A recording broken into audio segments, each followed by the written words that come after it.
मित्रों, इसके पहले वीडियो में मैंने आपसे अनुरोध किया था कि आप कृपया शब्दों का मतलब समझने के लिए कम से कम उसके संदर्भ प्रसंग को समझने की कोशिश करें, उसके भाव को समझने की कोशिश करें। अब इस समय मैं आपको जयशंकर प्रसाद से संबंधित एक कहानी बता रहा हूँ। जयशंकर प्रसाद छायावादी कवि थे और उनकी कविता का अर्थ निकालना बहुत मुश्किल होता था। तो उन्होंने एक कविता लिखी, बीती विभावरी जागरी अंबरपन घट में डूबो रही तारा घट उषा करी। इसको लेके काशी के पंडितों में बहुत मतभेद हुआ। उस समय जयशंकर प्रसाद जी जिंदा थे, तो काशी के पंडितों ने कहा कि भाई हम लोग आपस में क्यों झगड़ा कर रहे हैं, चलते हैं जयशंकर जी से पूछ लेते हैं।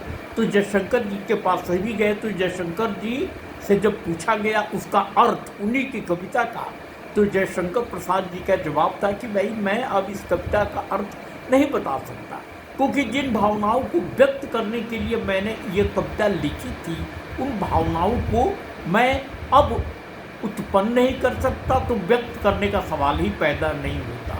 तो कहने का मतलब ये था उनका कि किसी भी कविता का, किसी भी चीज़ का अर्थ, सही अर्थ उसकी भावनाएं होती हैं। तो मेरा भी यही है कि हम भावनाओं को समझने की कोशिश करें कि शब्दों के पीछे न पड़े।